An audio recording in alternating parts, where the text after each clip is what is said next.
Last दो video की तर्ज पे हम इस वीडियो में भी फ्रीज टाइप या पैसिव पर्सनैलिटी के 4-5 अलग अलग एस्पेक्ट्स को डिस्कस करेंगे। इसके साथ हम 3 सिमिलर बट डिस्टिंक्ट डिबेट्स पे चर्चा करेंगे। ये तीनों डिबेट्स हैं passivity versus agency, harmony versus frozen and isolation versus need to belong. इन तीनों डिबेट्स को डिस्कस करते वक्त मैं ये भी डिस्कस करूंगा कि इनका फ्रीज टाइप अडेप्टेशन से क्या लिंक है।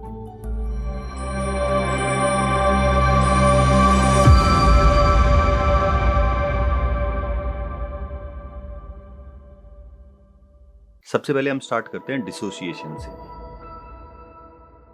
जैसा अपन ने लास्ट एपिसोड में देखा था कि डिसोसिएशन मतलब खुद को अपने इमोशन से अलग कर लेना। तो डिसफंक्शनल फैमिलीज में ये अडेप्टेशन यानी डिसोसिएशन चाइल्ड के लिए बहुत यूजफुल होता है। Dissociation literally means dissociate. जैसे सोसाइटी में कोई कुछ गलत काम करते हुए पकड़ा जाता है तो लोग अपने आप को उससे डिसोसिएट कर लेते हैं या करने की कोशिश करते हैं। और इसका उल्टा भी होता है, मतलब अगर कोई सक्सेसफुल या फेमस हो जाता है तो हर कोई उससे एसोसिएट करने की कोशिश करता है। अब डिसोसिएशन के तरीके बहुत से हो सकते हैं, पर सब में कोर थीम एक ही होती है कि हमारा उस पर्सन से कोई लिंक या वास्ता नहीं है। और एसोसिएशन के दौरान लोग कैसे कैसे लिंक निकाल लेते हैं वो बताने की जरूरत नहीं है। यानी डिसोसिएशन में अपना पराया हो जाता है और एसोसिएशन में उल्टा। अब हम थोड़ा पब्लिक डिसोसिएशन के तरीके देखते हैं। एक तरीका होता है डिनायल, मतलब साफ साफ मना कर देंगे कि हमें तो अशोभनीय इंसिडेंट के बारे में पता ही नहीं है। दूसरा बोलेंगे कि हाँ ऐसा कुछ हुआ था पर हमारा आना जाना नहीं है, बहुत दूर की रिश्तेदारी है, इस टाइप से। पब्लिक डिसोसिएशन का एक्सट्रीम केस होता है जहां माँ बाप अपनी संतान को डिसोन कर देते हैं कि हमारा खून नहीं है ये। तो अब आपको थोड़ा बहुत समझ पड़ गया होगा कि डिसोसिएशन क्या होता है। अब हम शरीर से मतलब शरीर के बाहर से अंदर आते हैं, यानी एनवायरनमेंट से अपने शरीर में। तो अभी तक जो मैंने डिस्कस किया वो एनवायरमेंटल या सोसाइटल डिसोसिएशन था, जिसको आप पहचान सकते हो, इंटेलेक्चुअली अंडरस्टैंड या कॉम्प्रिहेंड कर सकते हो। आंतरिक डिसोसिएशन पहचानना बहुत मुश्किल और ट्रिकी होता है। और इंटरनल डिसोसिएशन के बहुत तरीके भी होते हैं, पर सब में एक और पैटर्न होता है कि आप किसी फिनोमिना से भाग रहे हो। और क्यों भाग रहे हो? क्योंकि ये फिनोमेना पेनफुल या अनकंफर्टेबल है या डेंजरस है। अब आप किस चीज से भाग रहे हो और भागने के लिए कौन सा तरीका यूज कर रहे हो, इसके हिसाब से डिसोसिएशन के अलग अलग प्रकार होते हैं। तो अब हम इंटरनल डिसोसिएशन को थोड़ा डिटेल में डिस्कस करते हैं। और इंटरनल डिसोसिएशन दो तरीके का होता है, emotional dissociation and physical dissociation. तो सबसे पहले हम फिजिकल डिसोसिएशन डिस्कस करते हैं। इसमें हम फिजिकल पेन से भागते हैं या डिसोसिएट करते हैं। कैसे? Bye releasing morphine. जब भी हमारी बॉडी एक्सट्रीम पेन में आती है तो हमारी बॉडी पहले तो मॉर्फिन टाइप कुछ एनेस्थेटिक रिलीज करने की कोशिश करती है ताकि पेन फील ना हो। अगर इससे भी काम नहीं चल रहा होता है तो हमारा एमिगडाला पीछे से कनेक्शन उड़ा देता है, मतलब हम अचेत हो जाते हैं। तो अचेत का यही मतलब होता है कि इमोशनल ब्रेन ने रैशनल ब्रेन को शट डाउन कर दिया है। अब आते हैं इमोशनल डिसोसिएशन पे, यानी खुद को अपने इमोशन से अलग कर लेना।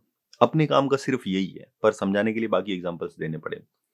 इमोशनल डिसोसिएशन का इस्तेमाल इंसान अनबियरेबल इमोशनल पेन से भागने के लिए करता है। खुद को अपने इमोशन से अलग करने के दो तरीके होते हैं, left brain dissociation and right brain dissociation. Left brain dissociation अपन ने लास्ट वीडियो में डिस्कस किया था। इसमें इंसान अपने लेफ्ट ब्रेन, जिसको अंग्रेजी में इंटेलेक्ट भी बोलते हैं, को हमेशा बिजी रखता है रियल या इमेजिनरी प्रॉब्लम्स का सॉल्यूशन ढूंढने में। इंटेलेक्ट मतलब बायोलॉजिकली ये डीएलपीएफसी हो गया। अब हम आते हैं राइट ब्रेन डिसोसिएशन पे। इस अवस्था में जब भी इंसान में इमोशंस आते हैं तब इमोशन से निपटने के लिए ब्रेन ऐसे केमिकल्स रिलीज करता है कि इंसान सुन्न हो जाए, मतलब इमोशंस आ रहे हैं पर कुछ फील नहीं हो रहा है।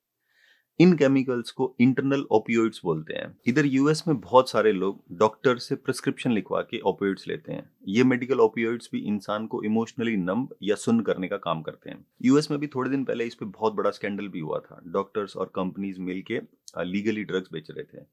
ये ओपियोइड्स भी बाकी ड्रग्स की तरह शॉर्ट टर्म में रिलीफ देते हैं, पर लॉन्ग टर्म में इंसान को एडिक्टेड बना देते हैं। अब हम नेक्स्ट सेक्शन पे आते हैं, यानी फ्रीज टाइप पे, जिसके कोर में राइट ब्रेन डिसोसिएशन ही रहता है। तो नेक्स्ट सेक्शन है फ्रीज टाइप। ये फ्रीज मोड में जिंदगी व्यतीत करते हैं। इनके हिसाब से बाहरी दुनिया बहुत खतरनाक है, इसलिए ये अकेला रहना पसंद करते हैं। फ्रीज मोड इनका डिफेंस मैकेनिज्म रहता है। कहने का मतलब जब भी इनको थ्रेटन्ड या अबैंडन टाइप फील होता है तो ये इनविजिबल होने की कोशिश करते हैं, यानी सबसे मिलना जुलना छोड़ देंगे। ये पर्सनैलिटी भी बचपन में फियर ऑफ अबैंडनमेंट से डील करने के लिए ओरिजिनेट होती है। फ्रीज टाइप चाइल्ड के बारे में एलिस मिलर की एक लाइन है जो बहुत सही बैठती है फिट, कि this invisible child grows up cringing and covering in nooks and corners of the house. Dysfunctional families में ये वाला चाइल्ड अपने आप को बचाने के लिए इनविजिबल या अदृश्य होने की कोशिश करता है। इस चाइल्ड का ऐसा एक्सपीरियंस रहता है कि पेरेंट्स की अटेंशन और खतरा चाइल्ड के लिए सिनोनिमस बन जाते हैं। तो आप देख सकते हैं कि इस चाइल्ड का अटेंशन को लेके कोर बिलीफ फाइट टाइप का एकदम ऑपोजिट रहता है। फाइट टाइप पूरी जिंदगी अटेंशन सीख करते हैं, जबकि फ्रीज टाइप हमेशा अटेंशन को अवॉइड करते हैं। इसी तरह अटेंशन को लेके इनविजिबल चाइल्ड का एडल्ट मैनिफेस्टेशन होता है स्पॉटलाइट अवॉइडेंस बिहेवियर। ये वाले लोग पार्टियों में जाना पसंद नहीं करते हैं। कुछ लोगों ने कमेंट्स में पूछा था कि इंट्रोवर्ट पर्सनैलिटी और कोडिपेंडेंट पर्सनैलिटी सेम होती है क्या? तो एक्चुअली ये दोनों अलग अलग क्लासिफिकेशन है। इंट्रोवर्ट या एक्सट्रोवर्ट इस बात पर निर्भर करता है कि वेदर यू क्रेव अटेंशन और यू अवॉइड इट, जबकि कोडिपेंडेंट पर्सनैलिटी या एफ टाइप क्लासिफिकेशन आप खतरे से डील करने के लिए कौन सी डिफेंस मैकेनिज्म का यूज करते हो, इस बात पर निर्भर करता है। पर हम ये भी बोल सकते हैं कि फ्रीज टाइप जनरली इंट्रोवर्ट होते हैं और फाइट टाइप जनरली एक्सट्रोवर्ट होते हैं। फ्लाइट और फॉन टाइप इंट्रोवर्ट भी हो सकते हैं या एक्सट्रोवर्ट। ये इस बात पर निर्भर करेगा कि फ्लाइट या फॉन टाइप पर्सनैलिटी अटेंशन को कैसे हैंडल करता है। अब हम वापस आते हैं फ्रीज टाइप अडेप्टेशन पे। फ्रीज टाइप चाइल्ड डिसोसिएशन के दौरान रूमिनेशन का बहुत हेवीली यूज करते हैं। कहने का मतलब फ्रीज टाइप चाइल्ड ने सेफ रहने के लिए इनविजिबल होने का तरीका तो निकाल लिया, पर इनविजिबल होने के चक्कर में चाइल्ड अकेला या आइसोलेट भी तो हो गया ना। तो टाइम पास कैसे करें? इसका उत्तर होता है फैंटेसी वर्ल्ड या रूमिनेशन। ये बच्चे इमेजिनेशन का खूब लपक के यूज करते हैं टाइम पास करने के लिए। ये बच्चे अपने दिमाग में एक बहुत एलेबोरेटेड फैंटेसी वर्ल्ड बनाते हैं, और जब ये बड़े भी हो जाते हैं तब भी इनको फैंटेसी वर्ल्ड रियल वर्ल्ड से ज्यादा पसंद होता है। इसलिए ये लोग ऑनलाइन रिलेशन प्रेफर करते हैं रियल रिलेशन की बजाय। ये चाइल्ड रूमिनेशन में इतने उस्ताद होते हैं कि ऐसा बोला जाता है कि इनके दिमाग में एक टीवी चलता रहता है और ये जब चाहे इस टीवी का चैनल चेंज कर सकते हैं। इस डिफेंस मैकेनिज्म में पेरेंट्स अगर चिल्ला भी रहे हैं तब भी चाइल्ड इतना डिसोसिएट कर सकता है कि उसके दिमाग में कुछ अलग ही फिल्म चल रही है, उसको पेरेंट्स के वर्ड्स तक नहीं सुनाई देते हैं। फ्रीज टाइप वाले इमेजिनेटिव बहुत होते हैं, पर इनका फ्रीज रिस्पॉन्स इनको बहुत ही लेजी बना देता है। ये लोग बहुत ज्यादा प्रोक्रेस्टिनेट करते हैं। प्रोक्रेस्टिनेशन या काम को टालना फ्रीज रिस्पॉन्स का ही एक स्पेसिफिक मैनिफेस्टेशन है। अगर कोई फ्रीज टाइप ये वीडियो देख रहा है तो समझने वाली बात ये है कि जब भी आप रियलाइज करो कि मेरा प्रोक्रेस्टिनेशन एकदम से बढ़ गया है, इसका मतलब उस टाइम आपका इमोशनल ब्रेन थ्रेट डिटेक्ट कर रहा है। जनरली ये थ्रेट रिलेशनशिप से रिलेटेड कोई फियर ऑफ अबैंडनमेंट होता है। अब अगर आप इस थ्रेट के एग्जैक्ट सोर्स को फिगर आउट कर लोगे तो सरप्राइजिंगली एकदम से प्रोक्रेस्टिनेशन कम हो जाएगा। फ्रीज टाइप्स को राइट ब्रेन डोमिनेंट एक्टिविटीज बहुत पसंद होती है, विच आर बहुत ज्यादा नींद लेना, डे ड्रीमिंग एंड विशिंग यानी खुली आंखों से सपने देखना, या फिर बहुत ज्यादा टीवी देखना, ऑनलाइन ब्राउजिंग और वीडियो गेम्स। इन सब में एक थीम कॉमन रहती है कि इनको वास्तविक दुनिया की बजाय काल्पनिक दुनिया में समय बिताना ज्यादा अच्छा लगता है। फ्रीज टाइप वाले लोग कल्पना की दुनिया में जीना सीख लेते हैं। फ्रीज टाइप का एक्सट्रीम रूप स्किज़ोफ्रेनिया होता है। स्किज़ोफ्रेनिक लोग इमेजिनेशन में इतना फ्रीक्वेंटली जाते हैं कि इनका दिमाग रियलिटी और इमेजिनेशन में फर्क करना ही भूल जाता है। स्किज़ोफ्रेनिक मतलब जो भूत वगैरह देखा, भगवान से मुलाकात की, इस टाइप के क्लेम करते हैं। इन लोगों को स्किज़ोइड या साइकोटिक भी बोला जाता है। इनका दिमाग डिसोसिएशन के दौरान बहुत हेवीली इंटरनल ओपियोइड्स रिलीज करता है इमोशनली सुन रहने के लिए। इस केमिकल इम्बैलेंस की वजह से ये लोग वास्तविकता और कल्पना में फर्क नहीं कर पाते हैं। डिसोसिएशन इतनी कमाल की चीज होती है कि बहुत सारे सेक्सुअल या फिजिकल अब्यूज विक्टिम्स अपने डिसोसिएशन के एक्सपीरियंस को almost out of body experience बताते हैं। इन सब के एक्सपीरियंस में एक थीम कॉमन रहती है कि ये ट्रॉमेटिक इवेंट को, जो कि इनके साथ ही हुआ है, पंखे पे बैठ के देख रहे थे या मतलब एक कॉर्नर से देख रहे थे। अपनी सोसाइटी में मेंटल इलनेस का एक ही मतलब होता है और वो है पागल। तो जनरली ये स्किज़ोफ्रेनिक ही होता है, पर स्किज़ोफ्रेनिक पेशेंट्स में जनरली केमिकल इम्बैलेंस इसलिए होता है क्योंकि इनका ब्रेन डिसोसिएशन के दौरान बहुत हेविली एनाल्जेसिक केमिकल्स या ओपियोइड्स रिलीज करता है, which is akin to smoking very high dose of pot और मैरिजुआना। तो अगर सालों तक आप इन इंटरनल ओपियोइड्स को रिलीज करोगे तो उसका side effect generally chemical imbalance ही होता है। अब कोई सोचेगा कि इतने की बॉडी इतने इंटरनल ओपियोइड्स क्यों रिलीज करती है, तो यहाँ भी उत्तर वही है कि फ्रीज टाइप सेफ रहने के लिए आइसोलेशन तो कर लेता है अपने आप को, पर फिर उसमें बहुत हैविली नेगेटिव इमोशंस जनरेट होते हैं फियर ऑफ अबैंडनमेंट के चक्कर में। आइसोलेशन अपने आप में ही बहुत नेगेटिव इमोशंस जनरेट करता है।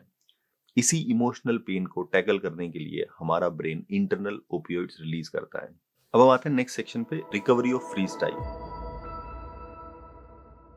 फ्रीज टाइप के लिए रिकवर करना सबसे मुश्किल होता है क्योंकि इनमें कुछ भी करने की एनर्जी नहीं होती है। फ्रीज टाइप का लिटरल मीनिंग ये होता है कि यू आर फ्रोजन। ये इमोशनल ब्रेन का रिस्पॉन्स है। तो इस दिक्कत को आप रैशनल ब्रेन का यूज करके या मोटिवेशनल वीडियो देख के सॉल्व नहीं कर सकते हो। फ्रीज टाइप की रिकवरी में बेसिकली इमोशनल ब्रेन को वापस चालू करना रहता है, क्योंकि फ्रीज रिस्पॉन्स का मतलब ही यही है कि इमोशनल ब्रेन सब कुछ धीरे धीरे शट डाउन कर रहा है। इमोशनल ब्रेन को चालू करने के लिए वही चाइल्डहुड में जाना पड़ता है। हर किसी की जिंदगी अलग अलग रास्ते लेती है, पर अगर हम अपने चाइल्डहुड एक्सपीरियंसेस को टटोलें तो हम सब की जिंदगी में कुछ चीजें ऐसी रहती है जिसने हमारी क्यूरियोसिटी को जगाया था या फिर हमको एक्साइट किया था। रिकवरी में पेशेंट को ऐसे काम करने को बोला जाता है, एक्चुअली बोला नहीं, रिपीटेडली फोर्स किया जाता है, जिससे आपके मन का एक्साइटमेंट बढ़े। जैसे मान लो कुछ ऐसी हॉबी, खेल या फैंटेसी जिसको परस्यू करने का बहुत मन था, तो इसको आप आज परस्यू करो। इन एसेंस आपको धीरे धीरे अपने इमोशनल ब्रेन को वापस चालू करना रहता है। अपना मन एक्चुअली इमोशनल ब्रेन ही होता है। अपने मन को साइकोलॉजी में इनर चाइल्ड भी बोलते हैं। तो अब से मैं इमोशनल ब्रेन और मन को इंटरचेंजेबली यूज करूंगा। इमोशनली इंटेलिजेंट का पहला स्टेप ही यही होता है कि अपने मन से बात करना या कम्युनिकेट करना तो सीखो।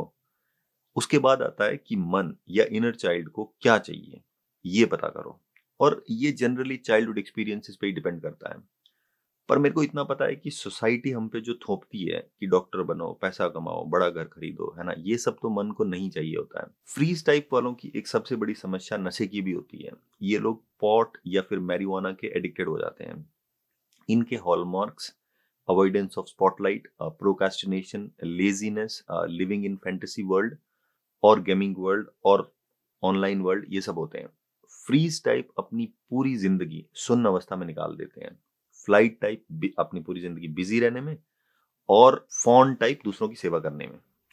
फ्रीज टाइप का वर्स्ट रूप विक्टिम मेंटालिटी हो सकती है। विक्टिम मेंटालिटी का मतलब कुछ भी करने का क्या फायदा।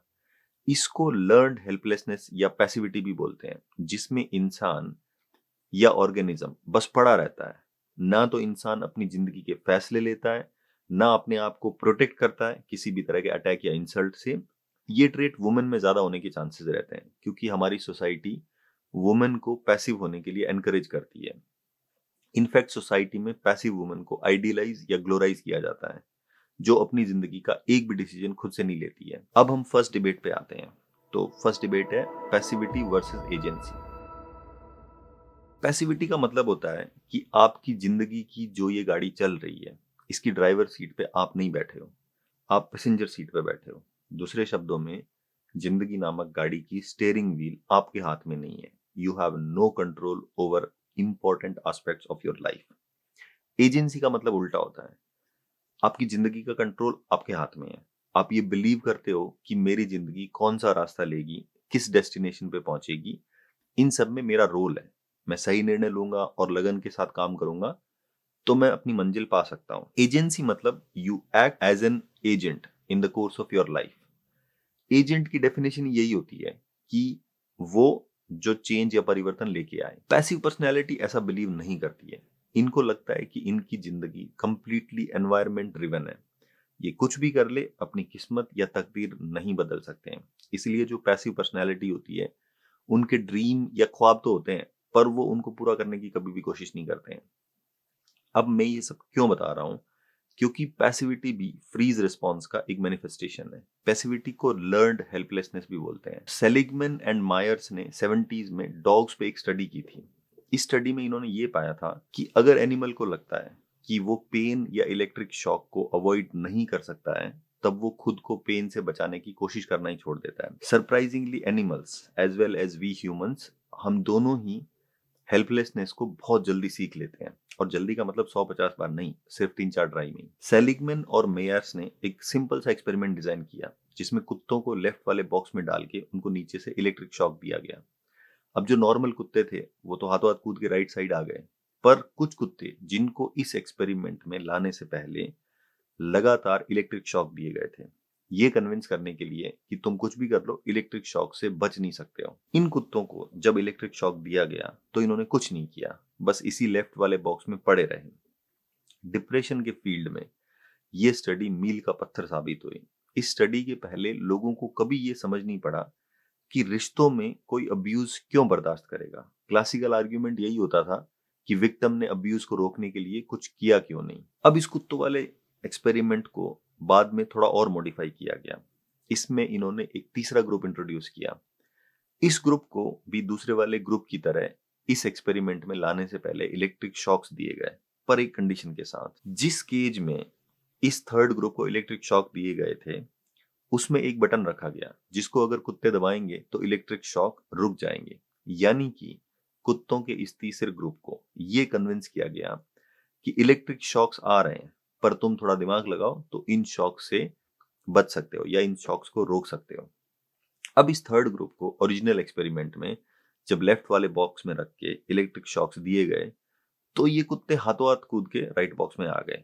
इंटरेस्टिंगली कुत्तों का वो वाला ग्रुप, यानी कि दूसरा ग्रुप, जो अपने आप को इलेक्ट्रिक शॉक से प्रोटेक्ट नहीं कर रहा है, और मतलब जिसने लर्न्ड हेल्पलेसनेस सीख ली है, जब इनको रिसर्चर्स ने ये सिखा भी दिया कि कैसे इलेक्ट्रिक शॉक से बचना है, तब भी इस ग्रुप ने अपना कोई बचाव नहीं किया।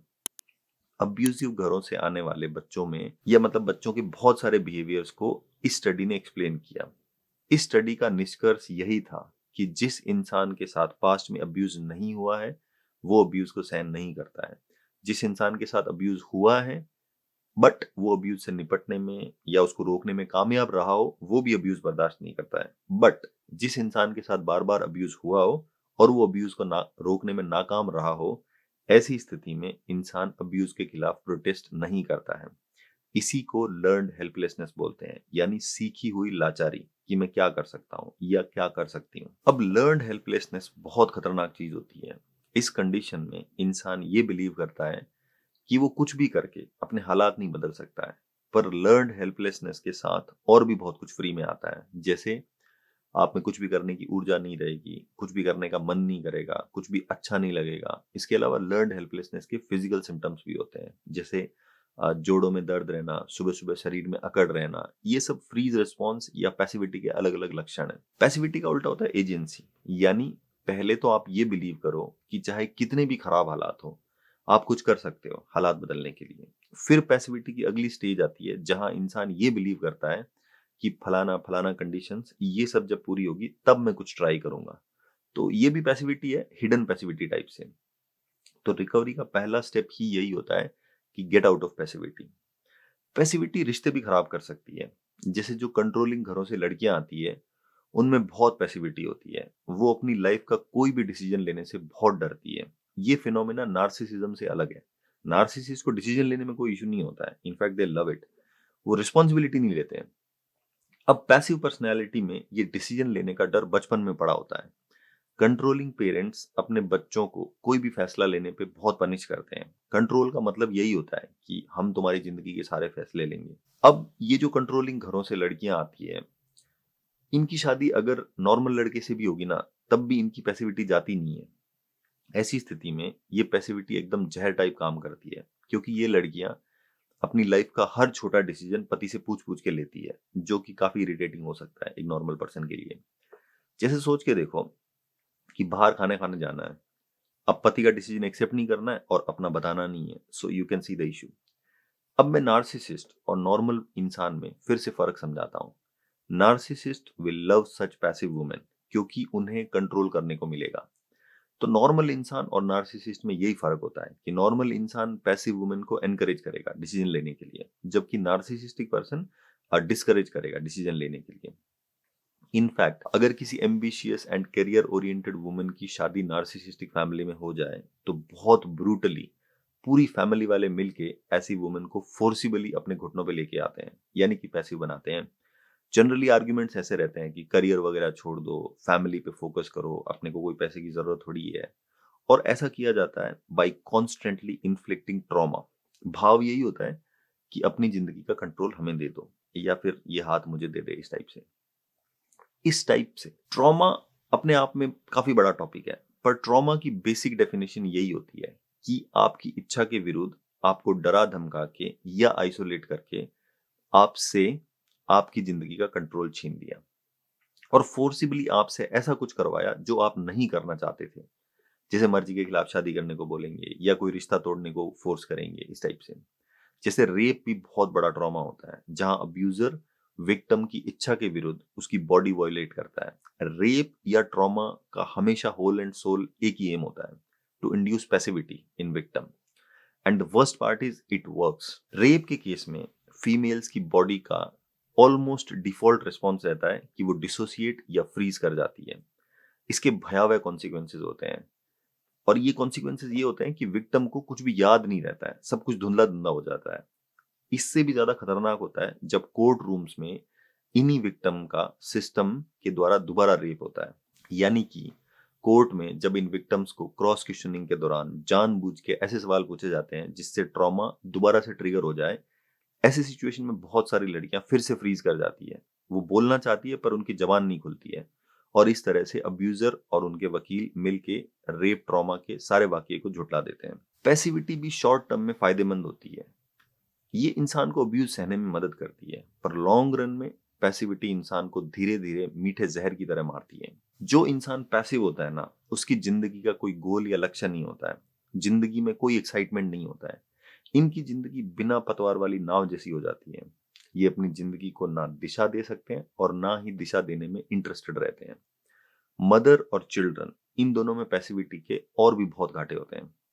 जैसे अगर मदर पैसिव होगी तो ये सीधी सीधी बच्चों में ट्रांसफर हो जाती है पैसिविटी। और कोई भी बच्चा अगर कोई भी बच्चा पैसिव पैदा नहीं होता है, उसको फोर्सिबली पैसिव बनाया जाता है।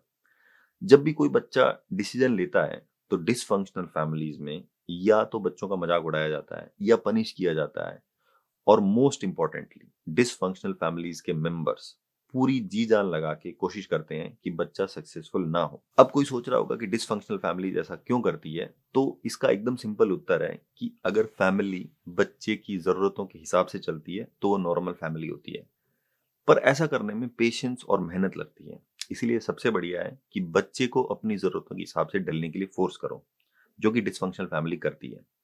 वो अलग बात है कि ऐसा करके डिसफंक्शनल फैमिली एक बच्चे को मानसिक रूप से विकलांग, अपंग या लाचार बनाती है। इन बच्चों को सिर्फ एक ही क्लियर कट सिग्नल सुनाई देता है कि तुम कितनी भी दिक्कत में आओ, कुछ भी इश्यू हो, कोई भी बेसिक से बेसिक नीड भी पूरी ना हो रही हो, पेरेंट्स को डिस्टर्ब मत करो।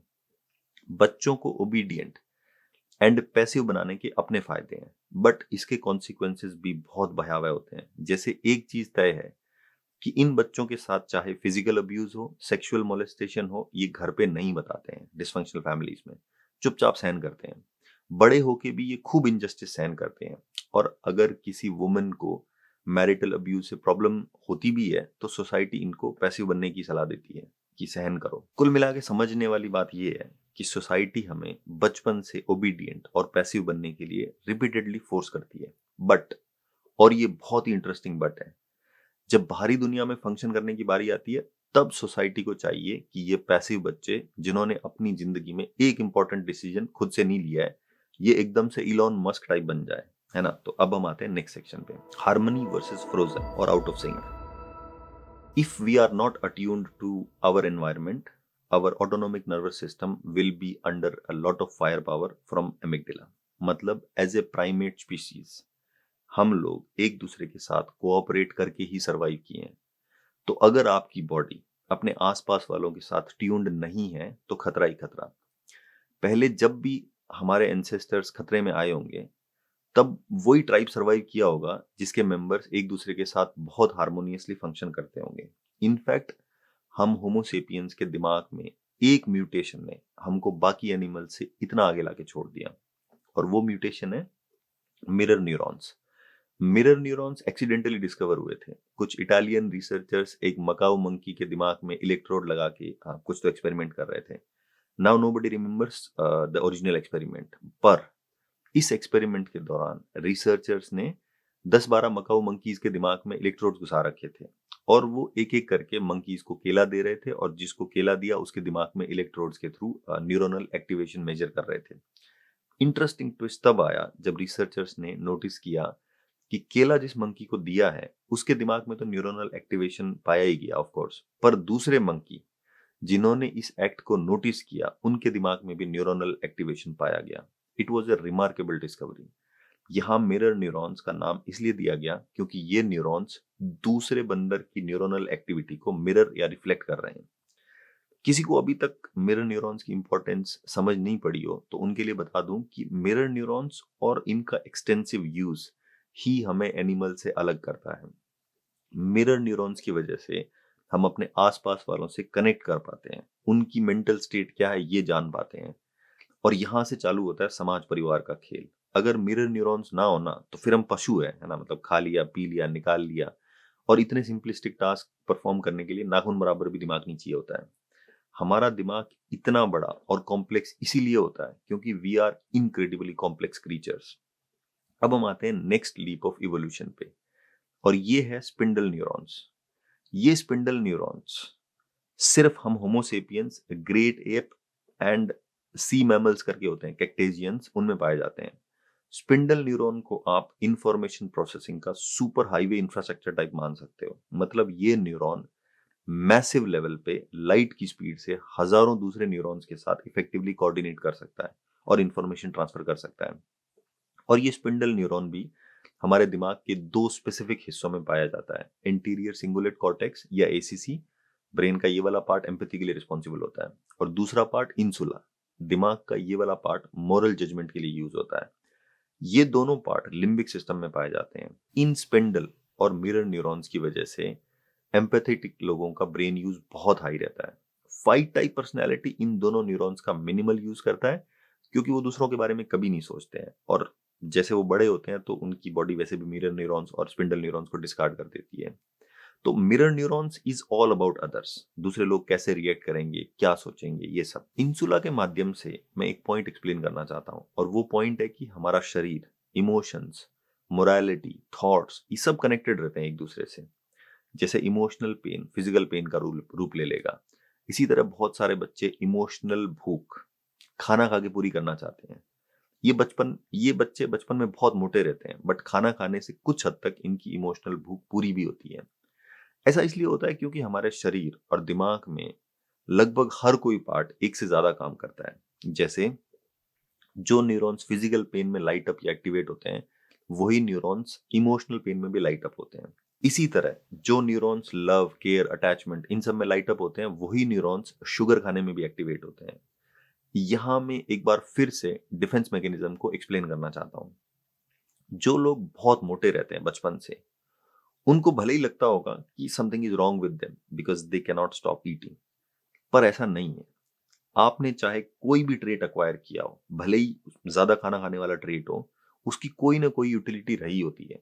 जैसे मोटापा यहाँ चाइल्ड को इनविजिबल बना देता है, which is what a freeze type child wants. अब जैसे ये किसी को समझ नहीं पड़ा होगा तो मैं एक एग्जांपल देता हूँ। ये मैंने एक साइकोलॉजी की बुक में पढ़ा था।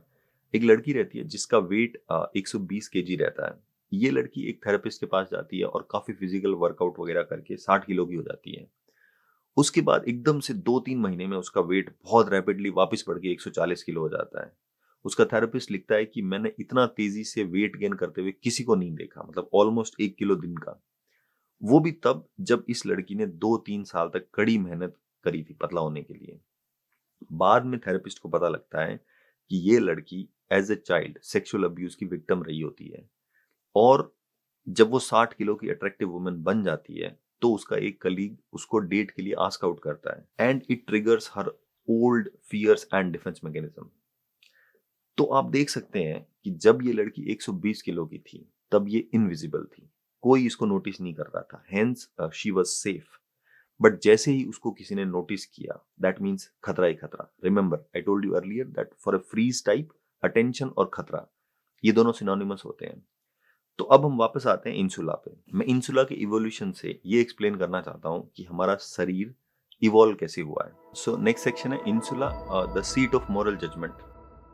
इंसुला ओरिजिनली मैमल्स में रैंसिड फूड को डिटेक्ट करने के लिए इवॉल्व हुआ था, यानी कि नाक, जीभ और डाइजेस्टिव सिस्टम का इस्तेमाल करके हमारे दिमाग के एक पार्ट ने ये क्लासिफाई करना चालू किया कि क्या खाने लायक है और क्या खाने लायक नहीं है।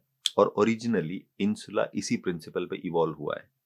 इंसुला का काम होता है कि सड़े गले या बासी फूड को देखते से ही या सूंघते से ही घिन्न पैदा करना।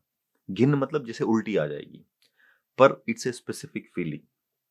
अब इंसुला ओरिजिनली तो फूड को क्लासिफाई करने के लिए इवॉल्व हुआ था, बट धीरे धीरे हमने इसी इंसुला का इस्तेमाल करके लोगों के बिहेवियर को क्लासिफाई करना चालू कर दिया।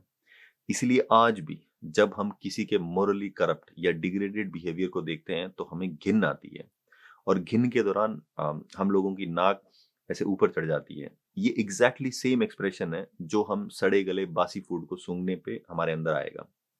कहने का मतलब इंसुला ओरिजिनली तो फूड को सूंघने के लिए इवॉल्व हुआ था, बट अब उसका मेजर इस्तेमाल लोगों के व्यवहार को सूंघने में या मतलब लोगों को ही सूंघने में इस्तेमाल करते हैं हम लोग। और ऐसा नहीं है कि हमें सिर्फ दूसरे लोगों के बिहेवियर पे ही घिन आती है, बहुत बार हमें अपने बिहेवियर पे भी घिन आती है। कहने का मतलब हम अपने आप को भी जज करते हैं। इसी इंसुला और एसीसी की वजह से हम लोग एक लेवल से ज्यादा गिरा हुआ मोरली करप्ट काम नहीं कर सकते हैं, क्योंकि खुद पे घिन आने लग जाती है। सोशियोपैथ टाइप जो लोग रहते हैं, उनका ये इमोशनल ब्रेन ही काम नहीं करता है, तो इनको घिन नहीं आती है। चाइल्ड सेक्स, ह्यूमन ट्रैफिकिंग, कुछ भी करवा लो इनसे। इसी इंसुला की वजह से हर लैंग्वेज में मोरली डिग्रेडेड पर्सन को शिट या ह्यूमन वेस्ट से कंपेयर किया जाता है। भाव यही होता है कि घिन आ रही है या बदबू आ रही है। इसी तर्ज पे बहुत सारे सोशियोपैथिक लोगों को गटर का जीव जंतु या गंदी नाली का कीड़ा इस टाइप से बोला जाता है। ये सब इंसुला के दिए हुए क्लासिफिकेशंस है। इस क्लासिफिकेशन का भाव यही होता है कि सोशियोपैथ्स की नाक मरी हुई होती है, इसलिए उन्हें गंदी नाली या गटर में रहने में कोई प्रॉब्लम नहीं होती है। अब हम लगे हाथ शरीर के एक और इम्पोर्टेंट पार्ट को डिस्कस कर लेते हैं, और ये है ऑटोनोमिक नर्वस सिस्टम। इसके बारे में मैंने पहले थोड़े बहुत पासिंग में रिमार्क्स दिए होंगे, बट डिटेल में कभी डिस्कस नहीं किया। तो नेक्स्ट सेक्शन है ऑटोनोमिक नर्वस सिस्टम। अगर हमारा शरीर एक गाड़ी है, तो इस गाड़ी को एक्सेलरेशन प्रोवाइड करता है सिंपैथेटिक नर्वस सिस्टम, जो कि सीधा सीधा एमिगडाला के कंट्रोल में आता है। और इस गाड़ी के ब्रेक प्रोवाइड करता है पैरासिम्पैथेटिक नर्वस सिस्टम। दोबारा समझो, गाड़ी को एक्सेलरेट या बॉडी को अराउज करता है सिंपैथेटिक नर्वस सिस्टम, और गाड़ी पे ब्रेक लगाना या अराउज बॉडी को काम डाउन या रेगुलेट करने का काम करता है पैरासिम्पैथेटिक नर्वस सिस्टम। और ये एक हेल्दी इंडिविजुअल में इन दोनों का तालमेल या हार्मनी होना बहुत जरूरी होता है, वरना 50 तरह की प्रॉब्लम तो यहीं से पैदा हो जाती है। जैसे चाइल्ड सबसे पहले पॉटी ट्रेनिंग सीखता है, यानी कब होल्ड करना है and when to let go. यहां से हार्मनी चालू होती है। इमोशंस को रेगुलेट करने का काम भी पैरासिम्पैथेटिक नर्वस सिस्टम ही करता है। जैसे ह्यूमंस में जो आंसू आते हैं, ये पैरासिम्पैथेटिक नर्वस सिस्टम का ही रिस्पॉन्स होता है इमोशंस को रेगुलेट करने के लिए। बहुत सारे लोगों का ये बिलीफ रहता है कि आंसू तभी आते हैं जब हम सैड होते हैं, उदास होते हैं, या मतलब बहुत पेन में होते हैं। तो ये बिलीफ सही नहीं है। किसी भी इंटेंस इमोशन को रेगुलेट करने का काम करता है पैरासिम्पैथेटिक नर्वस सिस्टम। और जब भी पैरासिम्पैथेटिक नर्वस सिस्टम इंटरवीन करता है, तो आंसू उसका आउटकम होते हैं। इसको आप दोबारा समझो, जब कभी भी हमारे में बहुत इंटेंस इमोशंस जनरेट होते हैं तो आंसू आते हैं उनको रेगुलेट करने के लिए। और ये हर इमोशन को लेके आ सकते हैं। जैसे जब हमें बहुत खुशी होती है तब भी आंसू आते हैं, मैदान में जब खिलाड़ी जीतता है तब भी उसके आंसू आते हैं। इसी तरह जब हम किसी बिलवर्ड वन से सालों बाद मिलते हैं तो आंसू आते हैं। और नेगेटिव इमोशंस पे तो आंसू आते ही आते हैं, है ना, वो तो सबको पता ही होगा। पर समझने वाली बात यह है कि आंसू आने का सीधा और सिंपल मतलब होता है कि इमोशंस को रेगुलेट करने के लिए पैरासिम्पैथेटिक नर्वस सिस्टम ने इंटरवीन कर दिया है। इंटरवीन मतलब हस्तक्षेप। अब कोई सोच रहा होगा कि इतनी बायोलॉजी पढ़ के क्या मिलेगा, तो इसका उत्तर है कि डिसफंक्शनल फैमिलीज के चिल्ड्रन में ये ऑटोनॉमिक नर्वस सिस्टम खराब रहता है और रिकवरी का एक बहुत बड़ा पार्ट इस सिस्टम को ठीक करने में जाता है। और इसका सबसे बढ़िया तरीका होता है योगा एंड ब्रीदिंग टेक्निक्स। अब थोड़ा हम ये देखते हैं कि डिसफंक्शनल फैमिलीज में ये ऑटोनॉमिक नर्वस सिस्टम खराब कैसे और क्यों किया जाता है, यानी इसको खराब करने के फायदे। क्योंकि आई थिंक ये फिगर आउट करना इतना ऑब्वियस नहीं होगा। वैसे हाइपर विजिलेंस का बायोलॉजिकल मतलब यही होता है कि आपका ब्रेक या पैरासिम्पैथेटिक नर्वस सिस्टम काम ही नहीं कर रहा है। आप हमेशा ही अराउज स्टेट में रहते हो। इसका एक इम्प्लीकेशन ये होता है कि नींद नहीं आती है, क्योंकि नींद या रेस्ट करने की डेफिनेशन ये है कि आपका अराउजल कम होना चाहिए, है ना, मतलब रिलैक्स हो आप। जैसा मैंने पहले के एपिसोड्स में बताया था कि डिसफंक्शनल फैमिलीज में चिल्ड्रन को नेचुरल इमोशंस एक्सप्रेस करने पे पनिश किया जाता है, स्पेसिफिकली नेगेटिव इमोशंस एक्सप्रेस करने पे। अब यहाँ चाइल्ड सबसे पहले तो पोकर फेस बनाना सीखते हैं डिसफंक्शनल फैमिलीज में, जिसका मतलब ये होता है कि आप अपने इमोशंस को फेस पे नहीं आने देते हो। इसको पेकर मतलब इसको पोकर फेस इसलिए बोलते हैं क्योंकि पोकर गेम में अगर आप अपने फेस पे इमोशंस को आने देते हो तो ये एक बहुत बड़ा वीक पॉइंट होता है, क्योंकि आपके चेहरे को पढ़ के सामने वाला आपके कार्ड्स के बारे में बहुत कुछ गेस कर सकता है। तो जो रेगुलर पोकर प्लेयर्स रहते हैं, ये लोग इस स्किल को एक्वायर करते हैं जहां पे उनका फेस एकदम ब्लैंक स्क्रीन की तरह रहता है ना। पोकर फेस बना के रखने में बहुत मेहनत लगती है, तो डिसफंक्शनल फैमिलीज वाले बच्चों में भी ये स्किल की रिक्वायरमेंट एकदम एसेंशियल होती है if they are to avoid punishment. Poker face का यूज करके चाइल्ड ये इंश्योर करता है कि उसके नेगेटिव इमोशंस कभी भी बाहर ना आए। पर इससे चाइल्ड की परेशानी या दुविधा खत्म नहीं होती है, क्योंकि जैसा मैंने अभी थोड़ी देर पहले बताया कि अगर इमोशंस की इंटेंसिटी एक लेवल से ज्यादा बढ़ जाए या क्रॉस कर जाए तो पैरासिम्पैथेटिक नर्वस सिस्टम इंटरवीन या हस्तक्षेप करता है और चाइल्ड को काम डाउन या सूद कर देता है। पर एक छोटी सी प्रॉब्लम है, अगर पैरासिम्पैथेटिक नर्वस सिस्टम इंटरवीन करेगा तो आंसू आएंगे, और ये डिसफंक्शनल फैमिलीज में बिल्कुल बर्दाश्त नहीं होता है। इसीलिए चाइल्ड अपने पैरासिम्पैथेटिक नर्वस सिस्टम को क्लैंप डाउन करना सीख लेता है ना। क्लैंप डाउन मतलब ऐसे जकड़ना। और ये प्रोसेस एकदम ऑटोमेटिक और अनकॉन्शियस होता है। अब हम नेक्स्ट सेक्शन पे आते हैं, फ्रोजन इमोशंस। जैसा मैंने फ्लाइट टाइप में बताया था कि जब तक रैशनल ब्रेन इमोशंस को करेक्टली रजिस्टर नहीं करता है तब तक वो इमोशंस दिमाग में पड़े रहते हैं। इन इमोशंस को फ्रोजन इमोशंस या फ्रोजन मेमोरीज बोला जाता है, और रिकवरी में इन फ्रोजन इमोशंस को डिस्चार्ज करने की कोशिश की जाती है ना। नहीं तो ये आपकी थिंकिंग को, सब चीज को अफेक्ट करते हैं। एक बार ये फ्रोजन इमोशंस डिस्चार्ज हो जाते हैं तो हमारे दिमाग में हमेशा जो एक बैबल या चैटर टाइप चलता रहता है वो काफी कम हो जाता है एकदम से ना। ये मैंने खुद ने एक्सपीरियंस किया है। अब कुछ लोगों को ये एकदम मेड अप स्टोरी टाइप लगेगी, या ऐसा लगेगा कि ये तो पॉप साइकोलॉजी टाइप से हो गई। पॉप साइकोलॉजी मतलब रिसर्च वगैरह से कोई मतलब नहीं होता है, जो बात फेस वैल्यू पे सही लग रही है ना, वही जनता की चिपका दी। ये काम मोटिवेशनल स्पीकर या ज्ञान देने वाले लोग, बाबा टाइप के लोग करते हैं। इस धंधे में जनता को क्या सुनना पसंद है वो ज्यादा इंपॉर्टेंट होता है, बजाय कि रिसर्च में क्या पाया गया है। तो आपको ये फ्रोजन इमोशंस पॉप साइकोलॉजी का पार्ट ना लगे, इसलिए इस इश्यू को दूसरे एंगल से देखने की कोशिश करते हैं। जैसा मैंने ब्रेन स्ट्रक्चर वाले एपिसोड में बताया था कि जब हम खतरे में आते हैं तो एमिगडाला बहुत सारे नॉन एसेंशियल सिस्टम्स को बंद कर देता है। इसके साथ ही वो सिंपैथेटिक नर्वस सिस्टम को फुल थ्रॉटल पे अराउजल कर देता है, मतलब गाड़ी के इंजन को ओवर कैपेसिटी में भगाता है और सर्वाइवल की रेस में हमारी जान बचा देता है। पर एमिगडाला इस दौरान बहुत सारे टॉक्सिन्स और स्ट्रेस हार्मोन्स रिलीज करता है।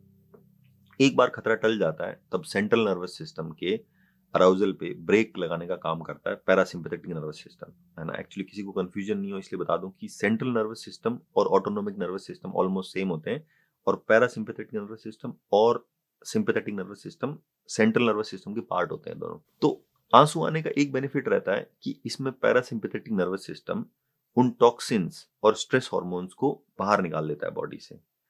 इसको आप ऐसा समझो कि अगर हमारी बॉडी टॉक्सिन्स बनाती है शरीर को फुल थ्रॉटल पे भगाने के लिए, तो हमारी बॉडी में ऑफ कोर्स ऐसी कोई मैकेनिज्म होगी ना जिससे उन टॉक्सिन्स को डिस्पोज कर सके हम लोग।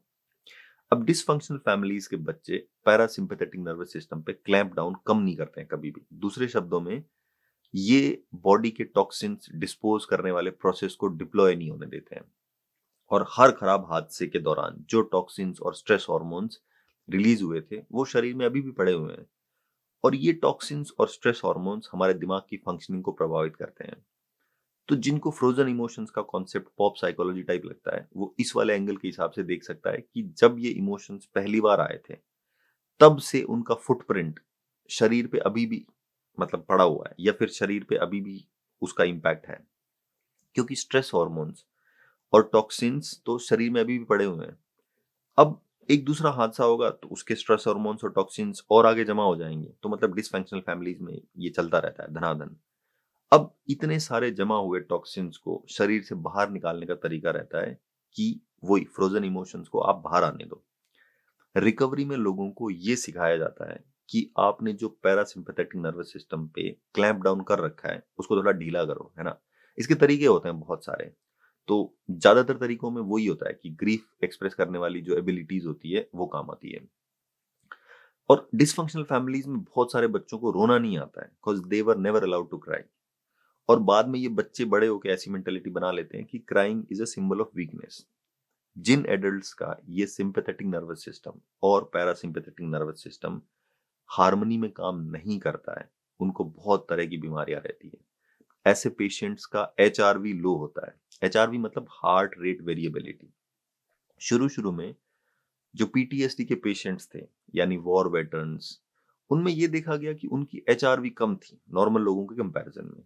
तो लो एचआरवी का मतलब ये होता है कि आपके ऑटोनोमिक नर्वस सिस्टम की एक ब्रांच डोमिनेट करती है। जैसे पीटीएसडी में पेशेंट्स हमेशा ही अराउज्ड रहता है, या चौकन्ना या हाइपर विजिलेंट रहता है।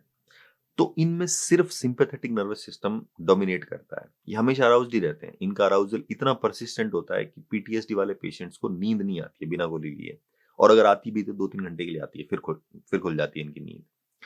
बाद में ये सेम स्टडीज अब्यूज्ड बच्चों पे की गई, तो वहां भी सिमिलर रिजल्ट्स पाए गए। ज्यादातर बच्चों की एचआरवी लो पाई गई, और इनमें सिंपैथेटिक नर्वस सिस्टम डोमिनेट करता है। सोशियोपैथ में भी एचआरवी लो होता है, पर उनकी प्रॉब्लम अंडर अराउजल की होती है। इसीलिए मैंने क्रिएशन ऑफ ईवल वाले सेक्शन में बोला था कि एक बार आपका इमोशनल ब्रेन काम करना बंद करता है, तब आप बोर होते हो, no arousal, they just get bored. HRV high होने का मतलब होता है कि आपका नर्वस सिस्टम रिस्पॉन्सिव है, यानी जरूरत के हिसाब से सिंपैथेटिक नर्वस सिस्टम या पैरासिम्पैथेटिक नर्वस सिस्टम को इस्तेमाल कर सकते हो आप। अब कोई सोच रहा होगा कि इतने बायोलॉजी के ज्ञान से क्या हासिल होगा। तो ऐसे लोगों के लिए एक बहुत ही इंटरेस्टिंग और रोचक फैक्ट शेयर करता हूँ।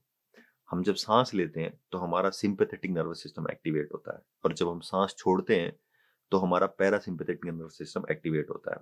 यानी कि सांस लेने और छोड़ने की फ्रीक्वेंसी में वेरिएशन करके ऑटोनोमिक नर्वस सिस्टम की बिगड़ी हुई हार्मनी को रिस्टोर या मतलब वापस बनाया जा सकता है।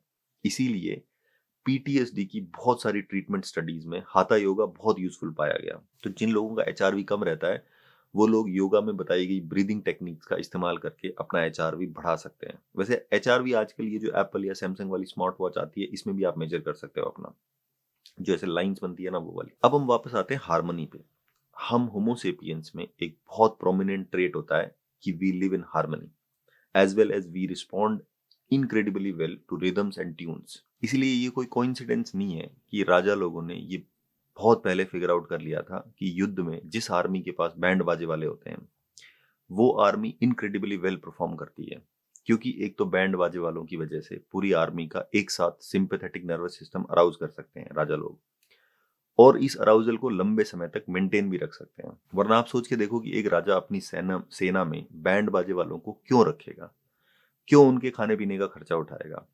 उनकी वजह से उनकी जगह पे और सैनिकों को भी तो रख सकता है ना। इसी तरह चाहे स्पोर्ट्स में एज ए टीम परफॉर्म करना हो या किसी रिबेलियन में गोरिल्ला युद्ध लड़ना हो, we homo sapiens perform incredibly well if everybody is in harmony. Rebellions में हमेशा एक तरफ पावर के नशे में चूर लाखों की आर्मी कमांड करने वाला राजा या डिक्टेटर होता है, और दूसरी तरफ एक छोटा सा ग्रुप होता है जो किसी कॉज के लिए लड़ता है। और जितने भी रिबेलियन सक्सेसफुल हुए हैं, उनमें एक थीम कॉमन थी कि इन विजयी ग्रुप्स के मेंबर्स ने गजब की हार्मनी में काम किया होता है। इन ग्रुप्स में कौन किससे और कहाँ लड़ेगा, कौन जेल जाएगा, कौन जिएगा, कौन मरेगा, इतने बड़े बड़े फैसले स्प्लिट सेकंड्स में लोग लेते हैं। और सारे फैसलों के कोर में एक ही चीज मैटर करती है कि या तो जस्टिस या ग्रुप का भला। यहाँ भी जैसे इंडिविजुअल मेंबर्स अपना अपना स्वार्थ देखने लगते हैं, तो फिर वो ग्रुप हार्मनी में काम नहीं करता है। फिर उसको हार्मनी की बजाय केकोफोनी बोलते हैं। इसी तरह अगर फैमिली मेंबर्स हार्मनी में काम करते हैं तो जीवन स्वर्ग होता है, अदरवाइज नर्क।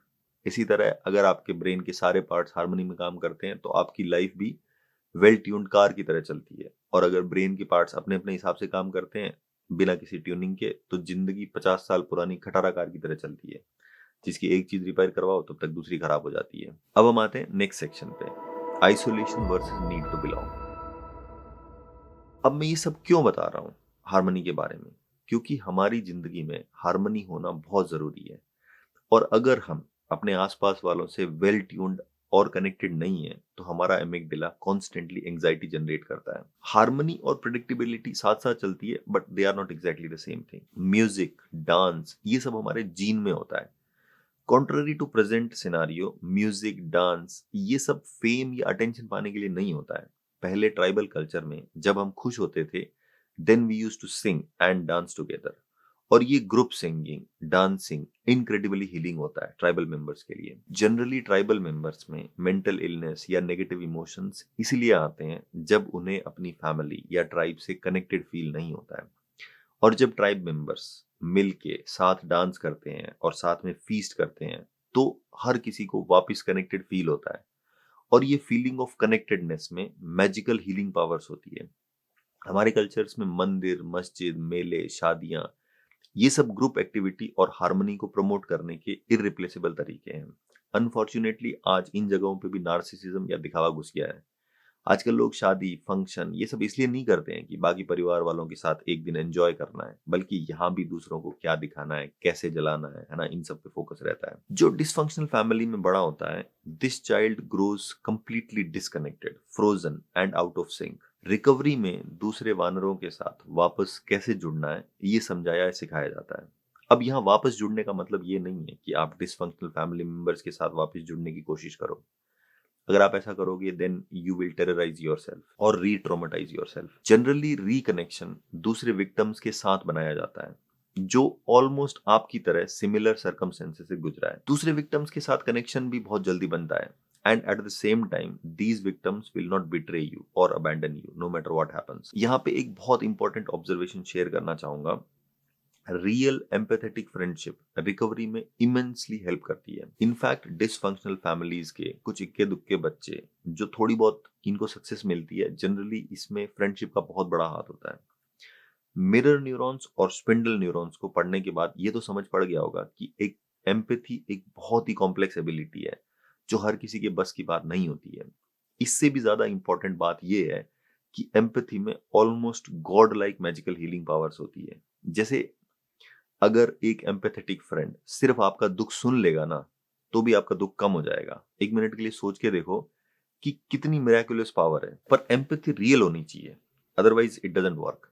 जैसे नार्सिसिस्ट की एम्पैथी हमेशा फेक होती है। So if you tell your issue to a narcissist, it will only make you feel worse. ये सब मैं इसलिए बता रहा हूँ क्योंकि कोडिपेंडेंसी वाले वीडियो के नीचे बहुत सारे लोगों ने ऐसे कमेंट्स लिखे हुए थे कि सर इस एम्पैथी वाली बीमारी से जल्दी से पीछा छुड़ाओ, है ना। You can not get rid of empathy. Empathy होना प्रॉब्लम नहीं है ना। एम्पैथी सबके लिए होना ये प्रॉब्लम है। जैसा मैंने अभी पहले बताया था कि एम्पैथी एक बहुत प्रेशियस एबिलिटी है और जब हम किसी पे अपनी एम्पैथी खर्च करते हैं तो हमारे दिमाग के बहुत इंपॉर्टेंट न्यूरॉन्स यूज होते हैं। इसीलिए ध्यान रखना कि एम्पैथी खर्च करने के बाद for sure you will feel drained, है ना। ड्रेन्ड मतलब एकदम थका हुआ। रिकवरी में ये सिखाया जाता है कि बी डिस्क्रिमिनेट, यानी अपने विवेक का इस्तेमाल करो। इनफैक्ट वाइज की डेफिनेशन यही होती है कि जिंदगी के हर एरिया में आप विवेक का इस्तेमाल करो ना। किसको समय दोगे या मतलब अपने समय का क्या इस्तेमाल करना है, इसमें विवेक का इस्तेमाल करो। क्या पढ़ोगे, क्या खाओगे, किसको एम्पैथी दिखाओगे, इन सब में भी विवेक का इस्तेमाल करो। विवेक का मतलब यही होता है कि पशु टाइप दूसरों की देखा देखी नहीं करनी चाहिए। आप जो भी कर रहे हो उसका कोई रैशनल होना चाहिए, पर्पस होना चाहिए। अब हम आते हैं नेक्स्ट सेक्शन पे, ब्रेन एज ए मोज़ैक। हमारा दिमाग अलग अलग पार्ट से बना हुआ है। सारे पार्ट्स के अपने अपने फंक्शंस होते हैं और एक पार्ट की फंक्शनिंग दूसरे पार्ट की फंक्शनिंग के साथ इंटरफेयर भी कर सकती है और जनरली करती ही करती है।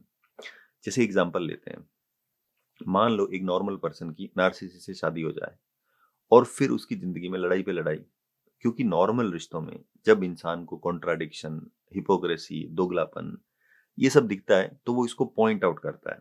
अपने पार्टनर को समझाने की कोशिश करता है, पर नार्सिसिस्ट के साथ ये सब आग में घी डालने का काम करता है।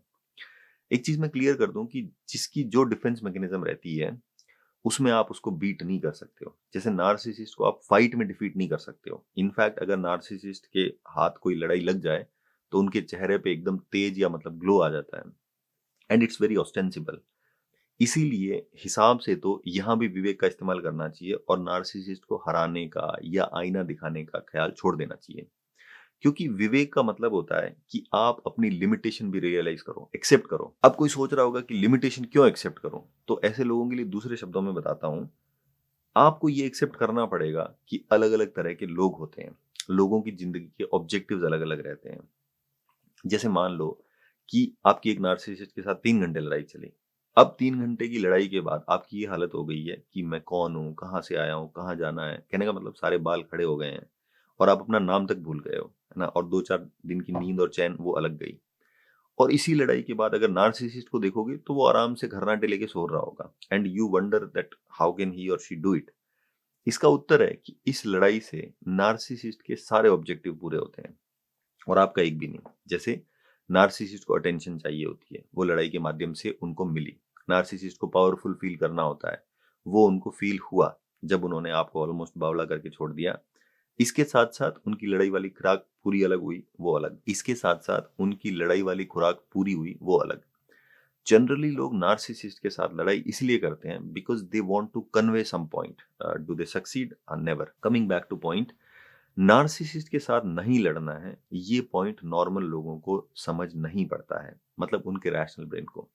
ऐसी स्थिति में इमोशनल ब्रेन पहले तो सिग्नल विग्नल भेजता है, बट हम सिग्नल रिसीव नहीं करते हैं, तब इमोशनल ब्रेन कंट्रोल अपने हाथ में ले लेता है और पैसिविटी जनरेट करता है। पैसिविटी मतलब वही freeze response.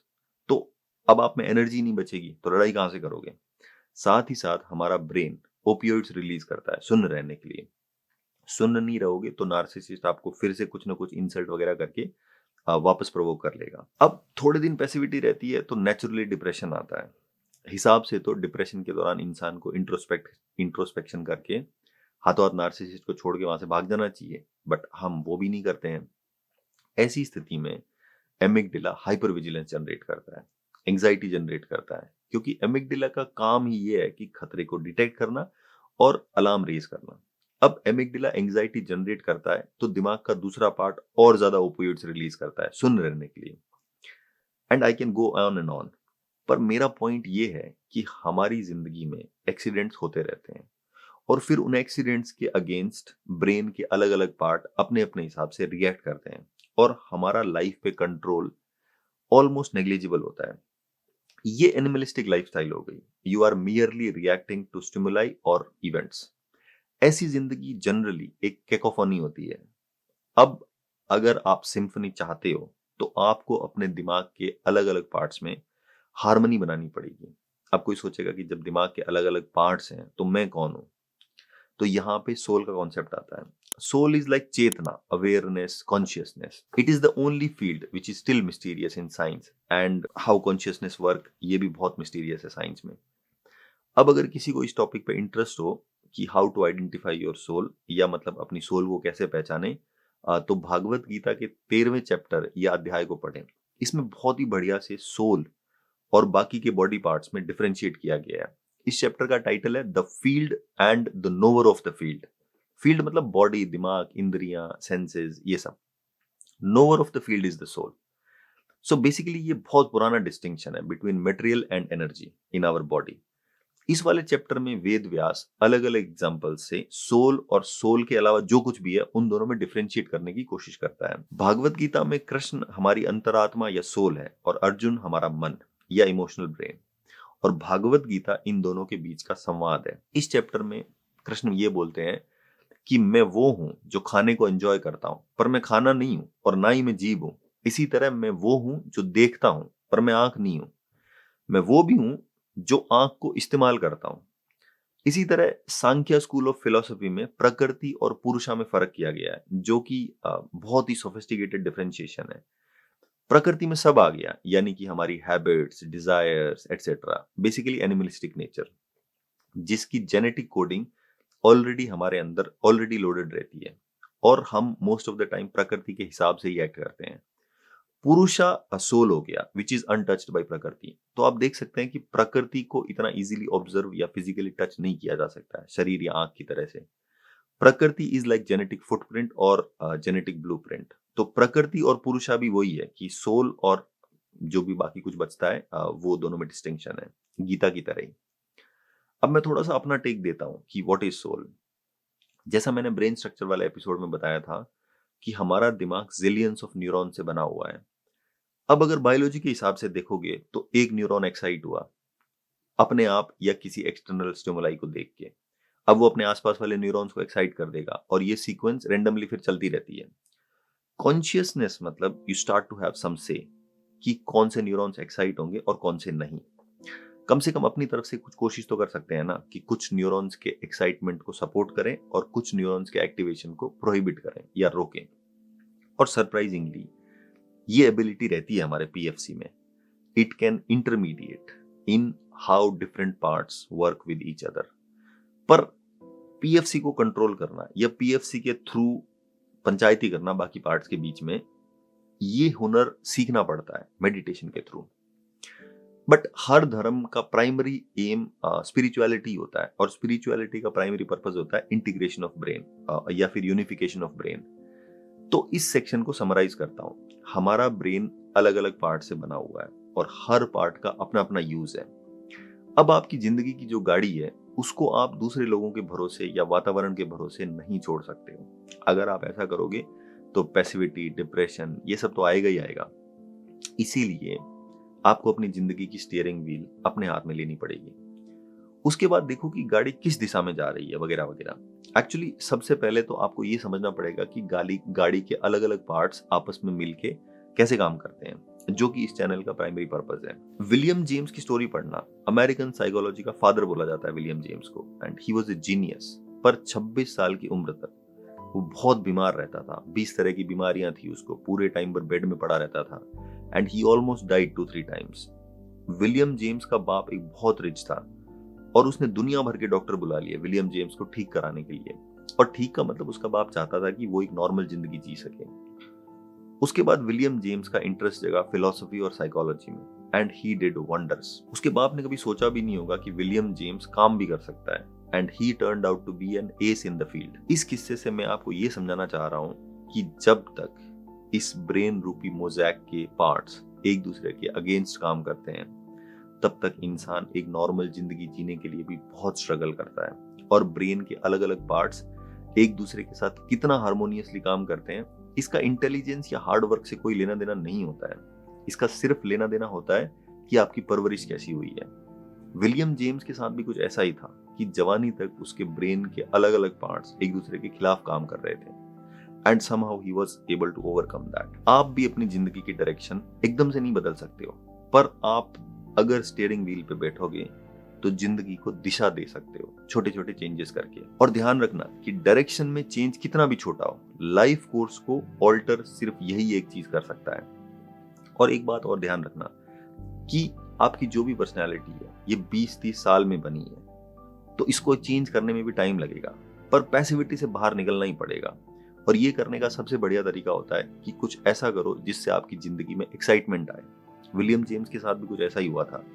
Once he found something interesting and exciting, he never looked back। तो इस एपिसोड को समराइज करता हूँ।